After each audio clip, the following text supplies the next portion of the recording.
the NCAA wants to make transferring more difficult. So this offseason in college football, a bunch of college quarterbacks transferred schools. Most notably was Justin Fields transferring from Georgia to Ohio State. And as a result, Tate Martell transferring from Ohio State to the University of Miami. And both of them were deemed immediately eligible, which means they were immediately able to play this year. Oh, you can play right away. And I don't know if it was a direct result because of those two people transferring, but because of all the transfers we had and all the news, this guy transferred, that guy transferred, people transferring all over the place. Clearly, coaches complained. Nick Saban had a quote about it. Coaches have said for years they don't like when their players transfer. And sometimes it's losing their own guys. Sometimes it's people in the ACC going, oh, we have to play Tate Martell now? Or, maybe it's John Harbaugh going, crap, I have to play Justin Fields now at Ohio State? That sucks. I don't like transferring. And so for whatever reason, for all kinds of reasons, coaches have complained about transferring players. And the NCAA has responded saying, we want to make it a point to make it more difficult for players to transfer. So traditionally, when you transfer in college, unless you have already graduated, so there's such a thing as a graduate transfer. If you have your degree, you're free to go wherever you want. But if you transfer before you have your degree, in order to play immediately, you must be given an eligibility waiver, which says, oh, okay, well, we will pass it up. You can play immediately. And the NCAA does not like how easy it has become for players to get eligibility waivers. They are now cracking down, saying it's going to be harder moving forward for you to get an eligibility waiver. Most recently, the NCAA denied TCU quarterback Matthew Baldwin an eligibility waiver when he transferred away from Ohio State. So we are left with now two things: reality and my opinion. So my opinion is that transferring should not be limited. I don't understand it. Student athletes are not paid. I think I've said that before. I don't want to get into pay the players, but I think sometimes transferring is what's best for an athlete and the student.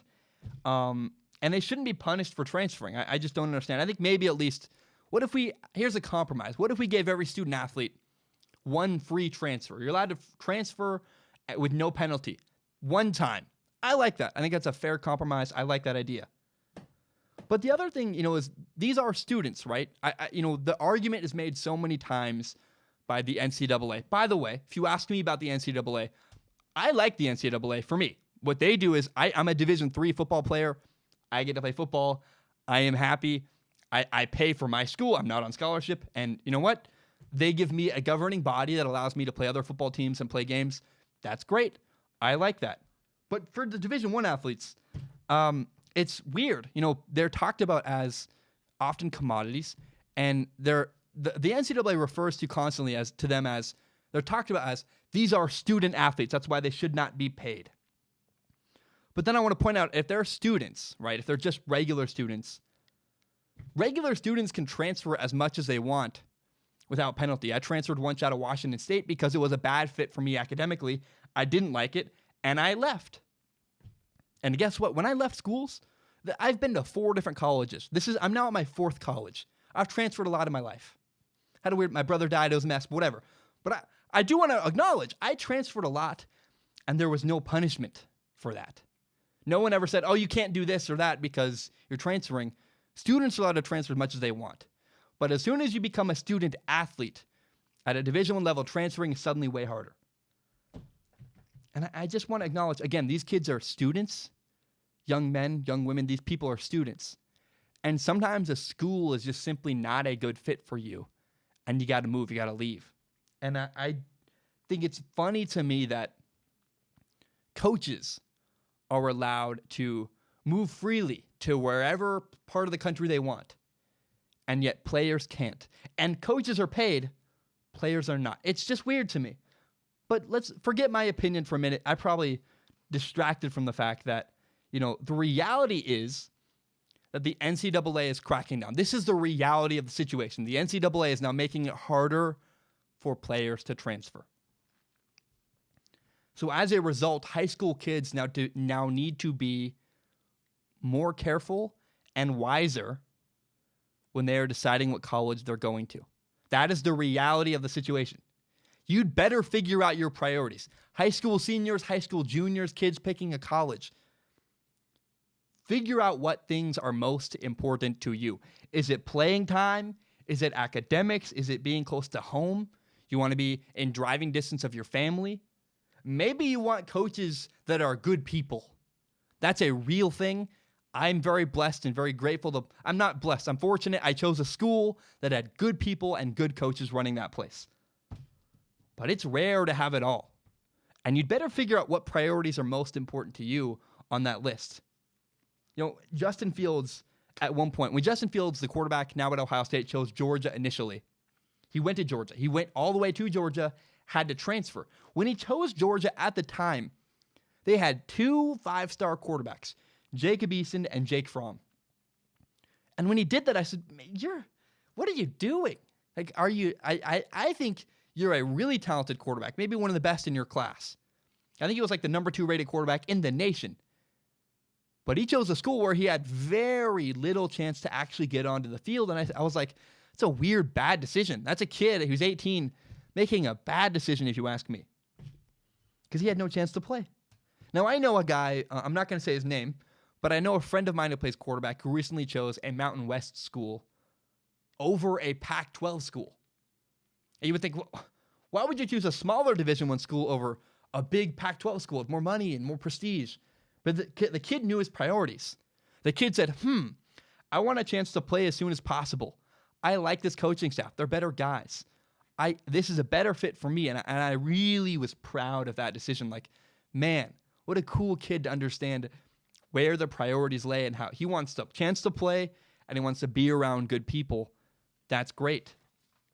And so when I just want to please beg high school kids out there. If you're 18 years old, 17 years old, you're looking around at colleges trying to figure out where to go, please do not pick a school just because it's got big Division I prestige. In fact, now I'll take it back. If that's what you want, do you want to go to Oregon and never play and have incredible jerseys and you don't care about playing time? Dude, great. That's your number one priority is prestige and to go to a cool school and have fun. Awesome. But I really hope people figure out what's important to them. Is it playing time? Do you want to be a starter as soon as possible? Are you not going to want to sit behind 3, upperclassmen that are going to beat you out for the next couple of years? Do you want to go to school that's a great academic fit for you?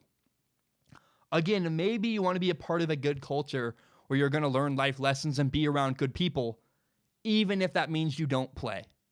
But figure out what your priorities are, because high school kids need to now start making better decisions when they leave high school and go to college, because colleges are cracking down on the ability for you to transfer. The NCAA is saying, we're going to make it much harder for you to have transfer waivers. You better pick it right the first time, because you're going to have to sit out a year if you want to transfer otherwise. They're saying, nah, we're not cool with transferring as much. We're going to crack down on it. That is the new reality of being a college athlete. My name is Zach Schomler. This is my podcast, Strong Opinion Sports. It is my favorite thing in the entire world. And you may not know, my dream when I graduate college eventually is to do this show as my full-time job. Now, I also want to be very upfront and honest about my plan and what's going on. I recently monetized my YouTube channel. What that means is that some of my videos make money through ad revenue. Now, it's fewer than you think. A lot of my videos get claimed. But in the past, I've received donations through the form of PayPal and Patreon.com. PayPal.me/Zach Schomler, Patreon.com/Zach Schomler. So because I'm making ad revenue, it felt weird to just get donations. I wanted to give something back to the people who support me on Patreon. So now there's a reward. If you support me on Patreon, you can submit questions at the dollar level or above. You just need to give $1 a month. If you do that, you can submit questions to a pool of questions where I look at. I'll read all the questions on Patreon, and I pick the top couple every episode and read them and answer them on a segment called Ask Zach. Pick the top couple questions and answer them at the end of every single episode. Now, that's for people who want to support me with money. If you have no money to give, I totally understand. I've actually never supported anybody on Patreon. I feel kind of weird about that. I'm a broke college kid myself. I totally understand. But if you believe in me and if you believe in my dream and still want to help me, one thing you can do is help me grow by telling your friends about Strong Opinion Sports. Share it on Facebook, Twitter, Instagram, whatever it is. Help me grow by telling your friends about Strong Opinion Sports. Guys, thank you so much. I know that was a long spiel. I really appreciate it. And hope you have a great day.